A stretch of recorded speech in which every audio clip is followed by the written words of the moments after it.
Hello বন্ধুরা, আসসালামু আলাইকুম। আমি শাপলা কিচেন অ্যান্ড ব্লগে তোমাদেরকে আরও একবার স্বাগত জানাই। আজকে আমি 4 ধরনের শরবতের রেসিপি নিয়ে এসেছি, 4 রকম স্বাদে। আশা করছি তোমাদের ভালো লাগবে, আর ভালো লাগলে অবশ্যই ভিডিওতে একটা লাইক দিয়ে ভিডিওটি দেখা কন্টিনিউ করো। তো এই গরমে, প্রচণ্ড গরমে সবারই একটু ঠান্ডা ঠান্ডা শরবত ভালো লাগে, সেজন্য চলে আসলাম শরবত রেসিপি নিয়ে। এখানে আমি নিয়ে নিচ্ছি পুদিনা পাতার রস। এখানে আমি একটা শসা আর পুদিনা পাতা দিয়ে আর পানি দিয়ে ব্লেন্ড করে নিয়েছি, সেটাই নিয়ে নিলাম। আর দিয়ে দিছি লেবুর রস আর সামান্য পরিমাণে লবণ, আর দিয়ে দিলাম স্বাদ মতো চিনি। এখন এটাকে মিক্স করলেই হয়ে যাবে পুদিনা পাতা শরবত, অর্থাৎ লেমন মিন্ট শরবত। লেবু দেওয়াটা আমার স্কিপ হয়ে গেছে, আপনারা দিয়ে দিবেন লেবুর রসটা।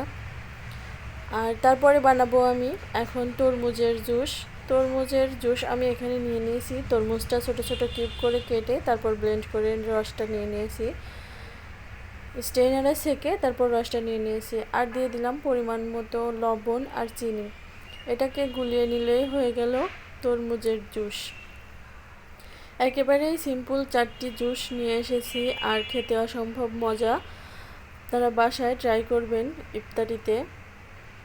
তারপর আমি এখানে ফ্রিজের ঠান্ডা পানি নিয়ে নিচ্ছি, তার মধ্যে দিয়ে দিচ্ছি গ্লুকোজ কিন্তু আমাদের শরীরকে ঠান্ডা রাখতে সাহায্য করে। আর রোজার ইফতারিতে, সারাদিন রোজা রাখার পর ইফতারিতে গ্লুকোজ শরবত খাওয়া খুবই ভালো স্বাস্থ্যের পক্ষে। আর দিয়ে দিলাম পরিমাণ মতো চিনি আর লবণ।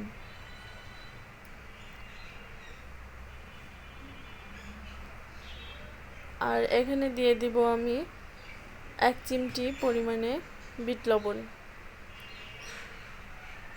এই তো রেডি হয়ে গেল আমার গ্লুকোজের শরবত।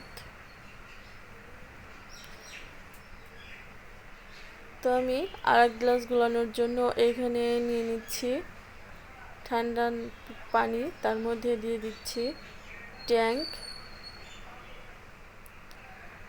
আর দিয়ে দিব লেবুর রস। এই যে এই লেবুটা আমি অর্ধেকটা চিপে এর রসটা দিয়ে দিব।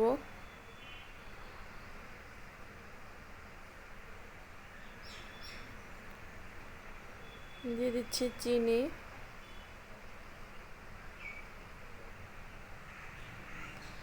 আর সামান্য লবণ দিয়ে আপনারা এটাকে গুলিয়ে নেবেন। এই তো রেডি হয়ে গেল আমার 4 রকমের শরবত। আশা করছি আজকের রেসিপি, সিম্পল রেসিপি আপনাদের ভালো লেগেছে। যদি রেসিপি ভালো লাগে থাকে তাহলে অবশ্যই লাইক, কমেন্ট এবং শেয়ার করে দেবেন।